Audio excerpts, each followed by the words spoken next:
Today, we officially had the addition of a self-proclaimed dog, and Jack Jones admitted that he got cooked in Detroit.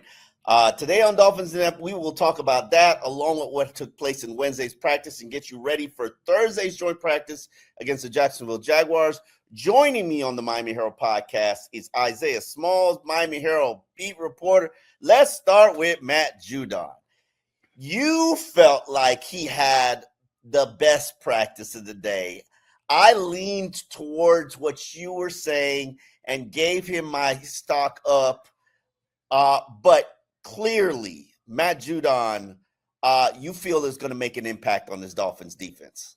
Oh, definitely. Like just that second unit rep with him and Chop on the edges, like, good Lord, man. I mean, he's an experienced guy, 72 career sacks to his name. They're really leaning heavy on this idea that a good pass rush kind of makes up for any sort of lack of experience or deficiencies on the back end. And so, look, man, like as Minka told us yesterday, look, you can keep bringing him in, man. Keep bringing him in, and I'm all good for it. So I'm okay. I love the move. Like, he looked great in practice today. He had 2.5 sacks by my count. All of them on Zach Wilson. Him and Chop even combined on 1 sack for that half a sack. So look, I mean, early returns aren't bad. I'm a fan of what he's brought so far, and as he said, he's a dog, man. He is a dog. You know what? I found it very interesting. He sounded like a guy who had been locked out of the NFL and shut out from being able to work. I have seen that many times with veterans because I got the impression that, he was one of these veterans who didn't want to participate in training camp. And he said, I was ready to go 7 weeks ago. Nobody was going to sign me. And he was very thankful for the opportunity that the Miami Dolphins gave them. Here is Matthew Judon talking about what he brings to the table, which it doesn't include Joe Shad's wonderful question about how are you a Division II player and you've got 72 career sacks? And he said, what did he say, Isaiah? He said, I don't know if I can cuss on this, but he said his favorite word, it starts with an S and ends with a T, because he said it about 20 times when I was re-listening to stuff. But he said, shit, I'm a dog. Yeah, and here's Matt Judon talking about the Dolphins signing. Good opportunity, good situation. Even though they got a lot of edge rushers, they got really good edge rushers. So just saw a fit. Coach Mike, Chris, everybody, it just worked out.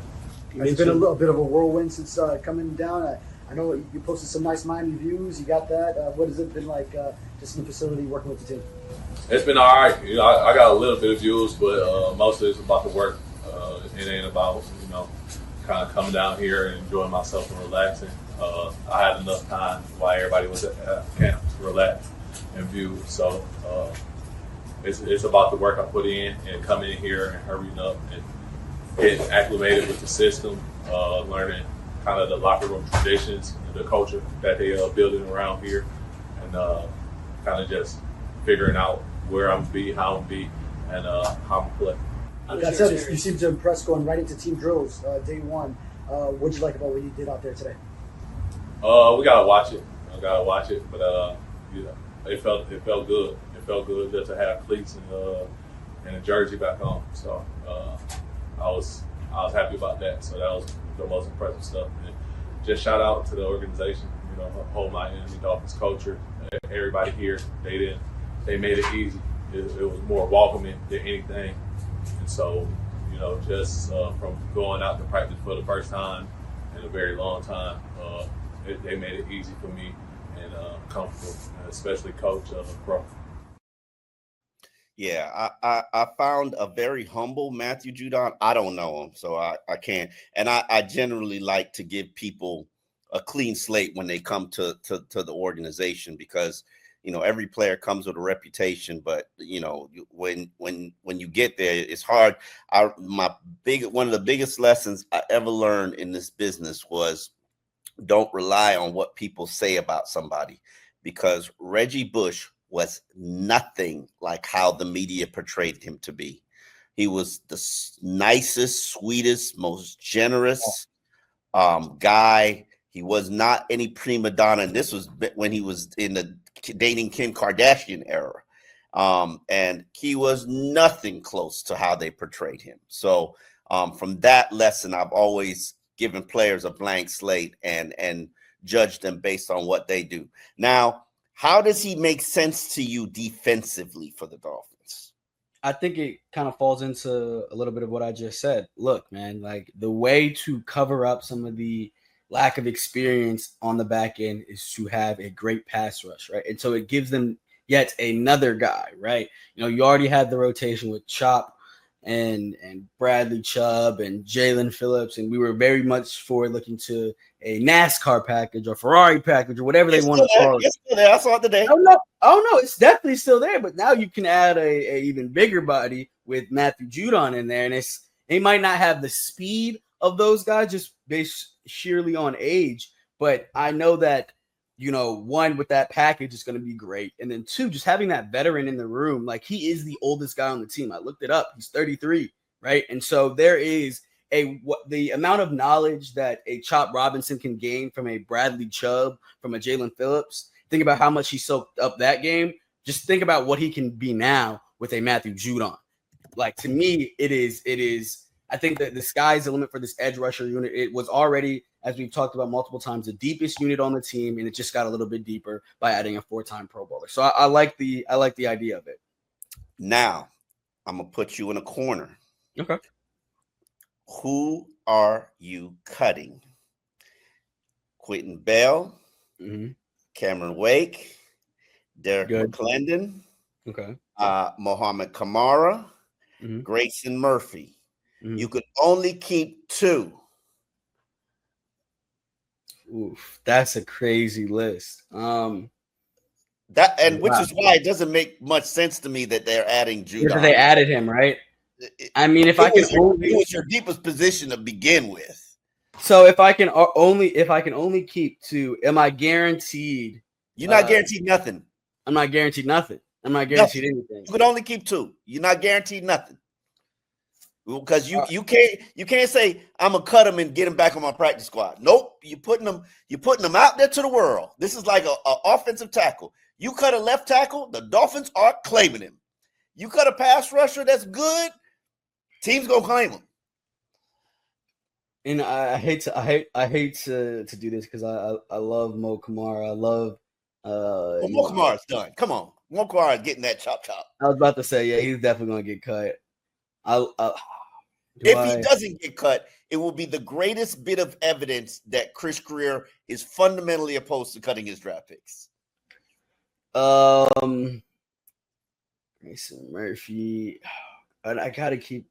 So the 2 that I want to keep, right, out of all that list, out of everybody you just said, would be Derek McClendon, and you know what? I'm gonna say Q Bell, because I think that if we cut Grayson Murphy, I think we can get him back on the practice squad, to be honest. Okay, but yeah, you're taking a risk. Yeah, but I know I'm definitely taking a risk. You just weaken special teams by cutting Cameron Good. Cameron Good, look, special teams. I feel like we'll figure it out. Keep it a stack with you. We'll figure it out. I just because your main position is edge rusher, and I just haven't seen enough from him. Don't get me wrong, he made a few good plays against the Lions, but to me, the upside of Derek McClendon is a lot higher. I like Q Bell and what he's done from a veteran standpoint and what he did, you know, in the run game, right? So I think I want to keep, even though he had a few plays that he kind of got pushed out against the Lions, but I'm keeping QB, I'm keeping Derek McClendon, and I believe I can sign back Grayson Murphy to the practice squad, because that's the 3 that I think it ultimately comes down to: Grayson Murphy, Q Bell, and Derek McClendon. Those 3, you know, specifically McClendon and Murphy have had like the best training camps, 2 of the best training camps to me. And Q Bell, I mean, what I saw what he did last year, you know, in the run game. So I'm keeping those are the guys I'm keeping. I'm actually going to go with Cameron Good because special teams is an important phase of the game, and I'm going to go with Derek McClendon. I just can't. I can't ignore what he's done. Now, I promise you, knowing the Dolphins organization, I promise you he'll be cut. But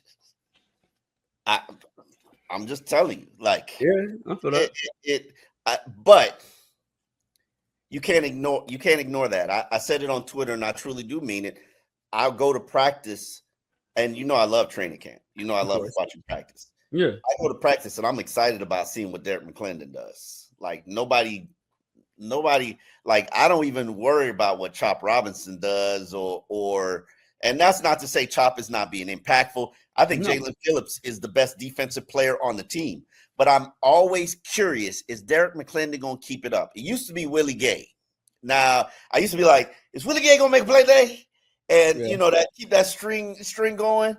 But then it became Derek McClendon because you could see a young player fighting for that spot, fighting. And I love all of them because these are my favorite stories. And on the Miami Herald, I did a piece today, and I've annually done it, where it's my 10 players, the bubble boys, the guys that are literally on the bubble, where today, tomorrow, Saturday, they're fighting for their NFL future. They're probably going to be on the practice squad, but maybe they're going to be on the waiver wires. Maybe some team's going to claim them. Like they don't know. They're on the bubble. And I love Grayson Murphy, too. I think Grayson Murphy's a very good player. Like, it's hard for me to sit here and say, because Grayson Murphy has produced more sacks than Derek McClendon. But Derek McClendon, to me, has more consistent practices. Now, this is something that Grayson Murphy did say to me today that I did not know. He said, I've taken more special team snaps than everybody on the team. And I was like, oh, wait a minute here. More special teams practice snaps than everybody on the field. That I'm like, this is I don't watch special teams. So that sounds like he's getting kept in. It sounds like he might be the number one. Because if you put the pass rushing production with the most special team snaps, listen, I can't call that one. I really can't call that one. I can't either. It's hard. Let's get into these cornerbacks, your favorite subject, because you've kind of written like 10 stories on cornerbacks. Oh, yeah. That was my position. I love it. That's one of my favorite positions on the field. It's the hardest position in football, too, outside of quarterback. Yeah, okay. Outside of quarterback. Love Jack Jones today because I'm not even going to ruin it for you folks. Like, I'm just going to let you enjoy the Jack Jones video because there was a very humble admission there. Let me set the scene real quick because I asked the question, right? When I saw his name on the list, y'all, if y'all follow me on Twitter, y'all know that I don't know if I was a little harsh on him, but I just what I saw, I added a little bit of a funny spin to it, right? Because he was getting roasted, right? And so when I saw his name on the list today, I was front and center, dead center in front of him because I'm not a guy that's going to saying, criticize you. And then, oh, now I'm in the back. You can't find me. Nah, I wanted to be front and center. Right. And so I asked him the question about, because I found out that. Yeah, you came out right out the gate. Yeah. Oh, yeah. I was quick because I knew that him and Amon-Ra had a little bit of a relationship. They go back to high school. They competed there.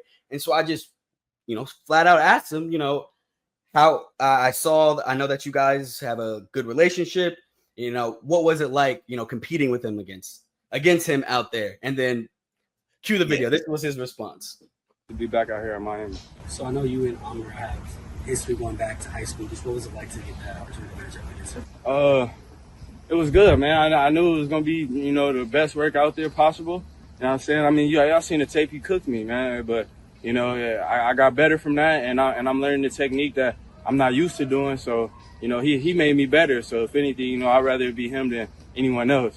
What's the difference in the technique that you're doing now compared to before? I'm just I would like to consider myself an off corner, but coming here, they just pretty much change it all around, and I'm pressed all the time. I got to get up in your guy's face. Just learning different techniques, different tricks to help me get myself in the right position. Between that and the competition in the room, because they talk about moving guys to the ones and twos and getting you guys plenty of work, what has the month been like in terms of making your game better here with the Dolphins? It's been amazing, man. Shout out to Coach Rule and Coach Shea. Them boys been locking in and helping me get right. Helping me get 1% better every day. That's the goal, just to 1% every day and, see what it looked like at the end of the season. Jay, tell me about your work at the line of scrimmage, because you appear to me to be the most aggressive cornerback at the line. Against Detroit, you were really putting hands on guys. Yeah. Are you comfortable with it? What do you need to learn? And tell me about that process. I'm getting comfortable with it. The first couple of days, man, if you would have seen me, look like a high school out here, you know what I'm saying? But, from where I was to where I am now, it's a big jump. But the thing that I've been working on, I need to keep improving is my feet and trusting the technique, because when I don't trust the technique and I just go out there and be an athlete, then that's when I lose reps. And that's when it looks bad and you get the Amon-Ra reps. But when I play the technique and I shoot my hands when I'm supposed to, I take the steps when I'm supposed to, it's pretty good. What's tougher, hands or feet? I would say the feet is tougher because you got to move your feet first and then the hands. So, you might not even have to use your hands at the line. You could just use your feet to stand front.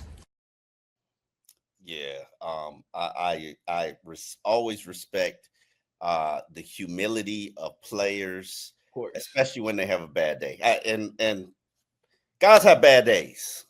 Tua had a bad day today. It was not good, and it was not anybody else's fault. It was Tua.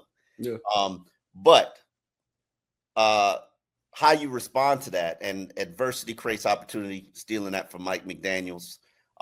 Jack Jones, I have been told by people who coach him, $100 million talent. And the question is, can he get the head right? And when you're on your third opportunity as a young player, as an early draft pick, after being dismissed from college and cut from your first team and cut from your second team, this is your lifeline. And I don't think anybody will tell you he doesn't have ability. It's just, can you clean up his game? Can you clean up the off the field stuff?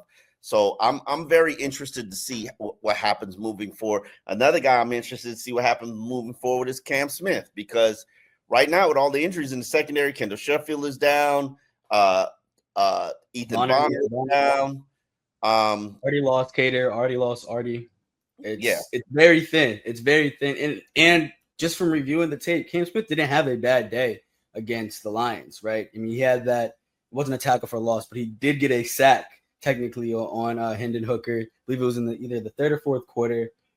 He had good coverage on a ball that was a little bit high that Hendon Hooker threw.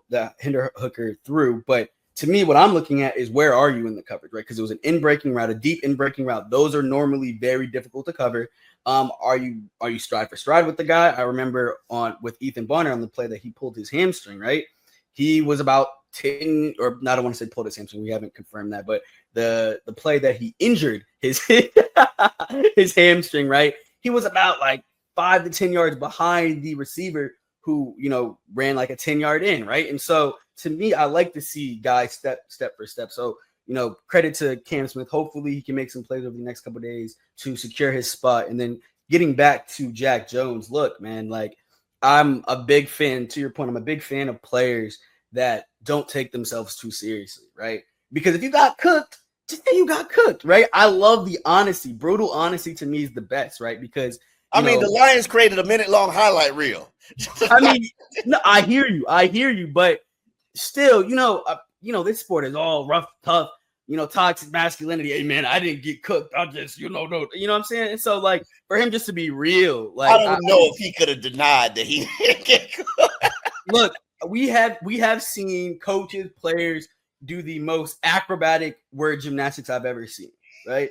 So I wouldn't be surprised if they, because obviously he knows what he's going to get asked about, right? I wouldn't be surprised if Ann or somebody was like, hey, after this, you're going to say this, And so I just appreciate the brutal honesty for sure. And to me, that's the way that you correct the problem. Any problem cannot be fixed, till you face it head on, right? And so he obviously saw the tape. He knows what, players were saying, and, got to go out there and correct it. And to his credit, today he made a pass breakup in the end zone. He didn't, I forget who, we couldn't see who got the pick. Dolphins family, if y'all see it, let us know, because we cannot see it. I'm disappointed in all the private section area people, because your tent blocked our view of this play. We did not see who came down with the ball. We know somebody came down with the ball, and none of y'all have told us who came down with the ball yet. I'm very disappointed in that. I'm not surprised. Those are VIP people. They're not getting it out the mud like the people up in the stands with us, man. The people up in the stands, dare I say, might be the real fans. Don't kill me. Don't kill me. But the people, people who came today, they're real fans. Because all 12 of them. All 12 of them. No, there were more. When come on, the stands were filled. Don't do Dolphins like that. The stands were filled. It might have been all of their employees and family members and guests, but that stand got filled now. Yes, they were all wearing the little Hard Rock Stadium badge.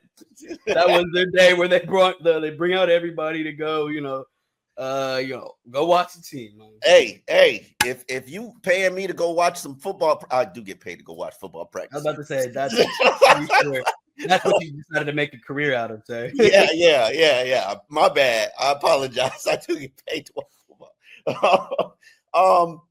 Let's get into the practice. We saw a light day yesterday. Mm-hmm. Today was a little bit more amped up, a little bit more action. Obviously, we talked about Matthew Judon kind of being forceful. I saw Jalen Phillips just be disruptive. We even credit Chop. That's a lot of pass rushers. But you know who else stood out to me today?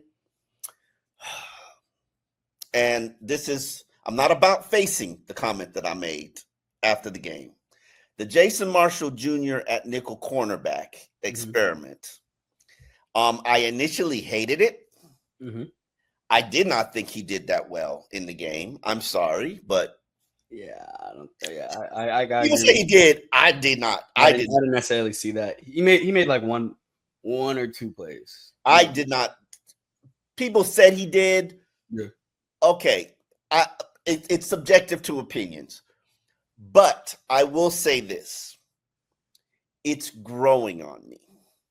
And what I did not like about his game and made me say he was not a consideration as a starter is he's a press guy. When he's up close and he misses, it's bad. Mm-hmm. If he misses his jam, it's bad. He does not have the speed to recover.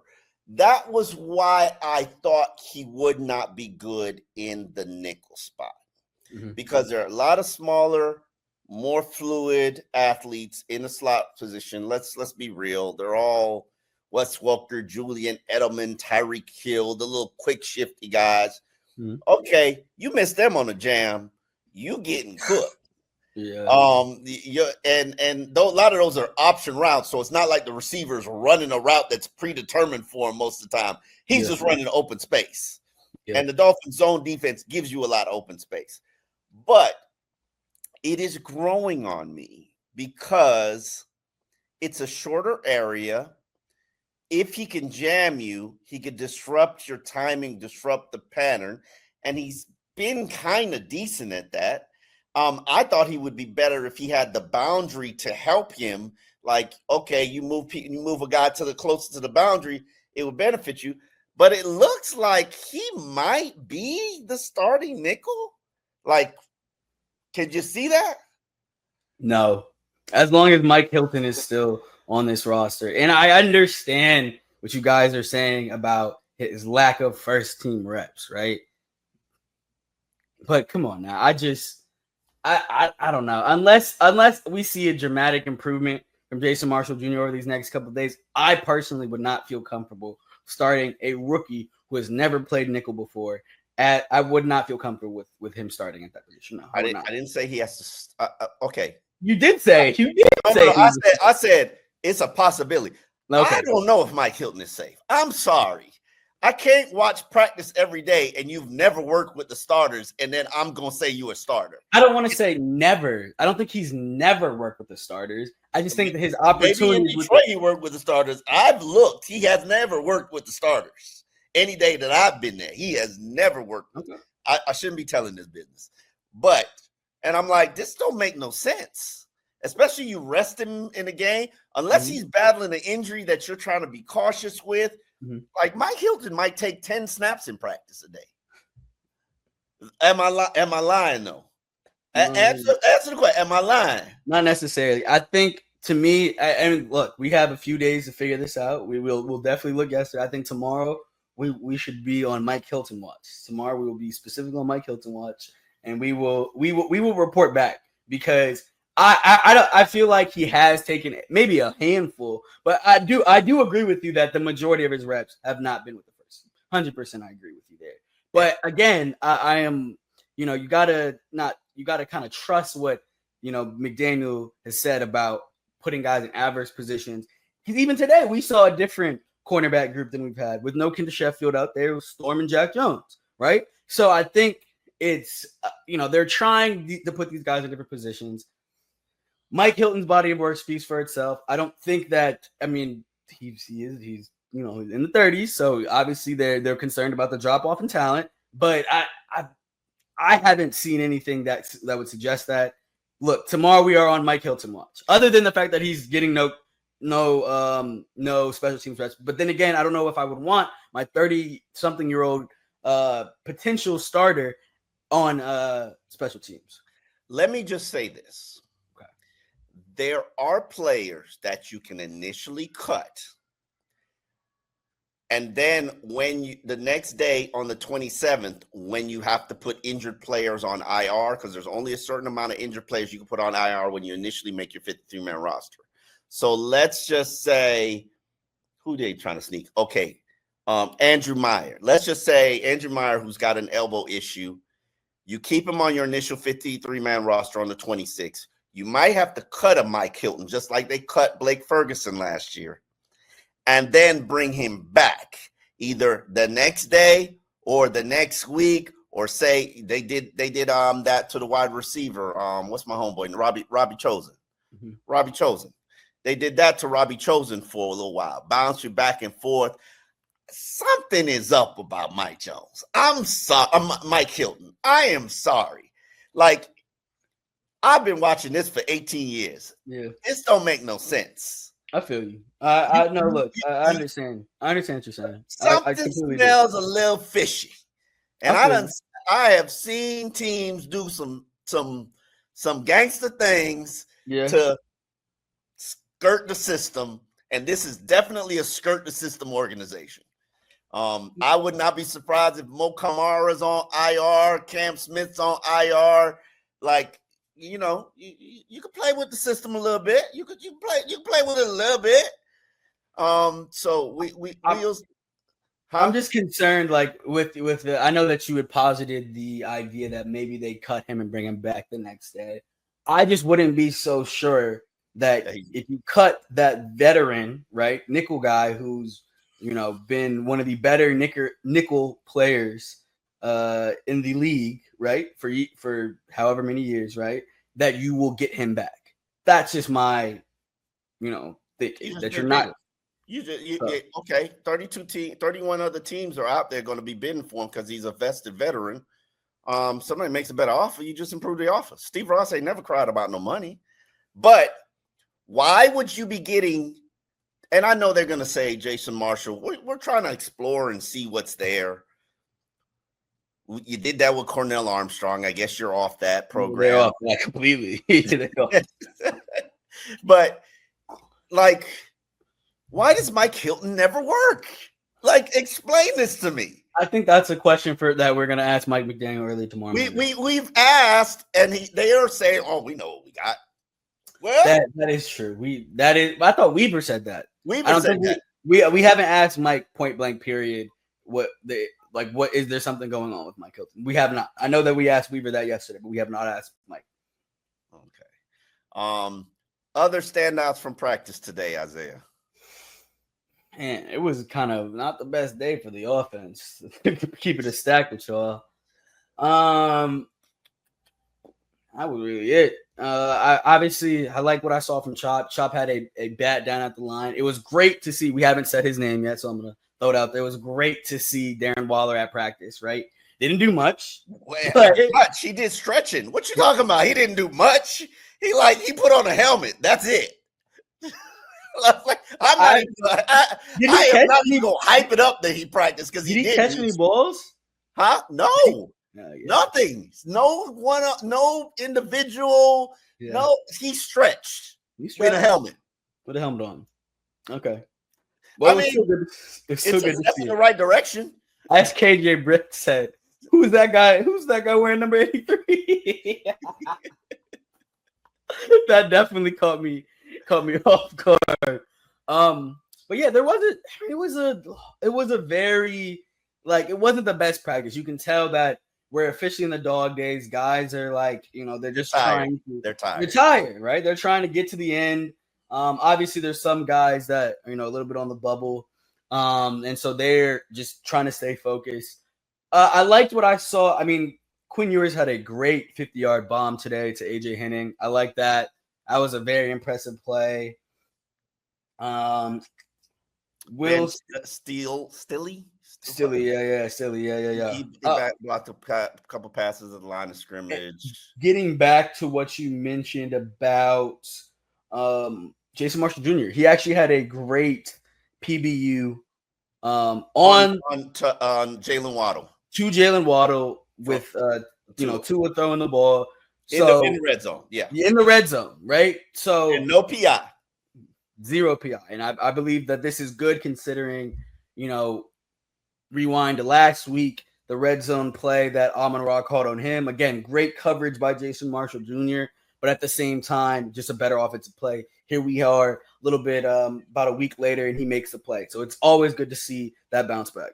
I'm going to make a comparison that I think you're going to go crazy about. Could we be watching a late season Malik Washington come up from Jason Marshall Jr.? I like that. I like that comparison. I think that's about a few things would have to happen, right? Opportunity, one, right? Which I believe that he certainly has with it being kind of wide open, right? Two, I think that the confidence will have to grow, right? Because I think we saw a more confident Malik Washington at the end of the year. And I think a part of that was, the guy that was thought to be that wide receiver 3, Odell, was no longer here, right? And so I'm not saying that someone has to go down. Or no, Malik was playing ahead of him before he got cut. I think that's very true. I think that's real. Franchise with losing his role. That's real. And really Malik started blossoming probably the final week of the exhibition season, because people don't remember this, but he was horrible early. Oh, I remember that. I remember when I first got to camp, I was confused on why he was there because he just wasn't catching anything. But obviously nerves and everything. But I think just to kind of wrap up about Malik, I think one of the things that kind of helped his confidence, if it wasn't the OBJ, it was him actually, I guess, finally having a better handle of the playbook. One of the two. If it wasn't, and I think also when you start to understand the playbook and you actually are looking a little bit better than Odell Beckham Jr., someone that I'm sure he grew up watching, I think that's the best confidence booster for him. And so, look, I mean, obviously the Dolphins don't have a guy that Jason Marshall Jr. grew up watching, right? But I think if he starts to make similar plays to what he did today on a Jalen Waddle, a guy that, has been, one of the better players at his position, right, that can do nothing but increase his confidence, right? And so, look, you keep making plays like that, you might be right. He might be one of those guys that really blooms at the end of the season because the opportunity is certainly there for sure. Yeah. Now, it'll be interesting to see what happens in this joint practice. That's going to be Thursday with the Jacksonville Jaguars. The Jacksonville coach, I have not read it, but he's on the record saying that it's not going to be a super intense practice.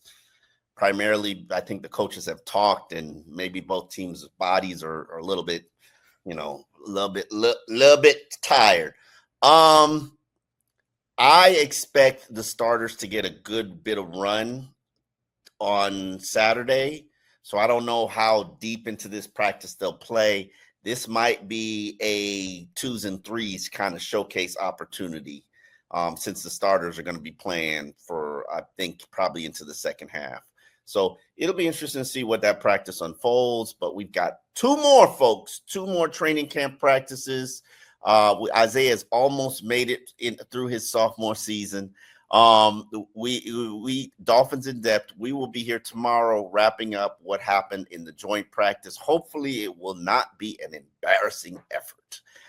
And Jacksonville certainly don't have the excuse of the heat and humidity, because They're from Florida. So we will be back tomorrow on Dolphins In Depth.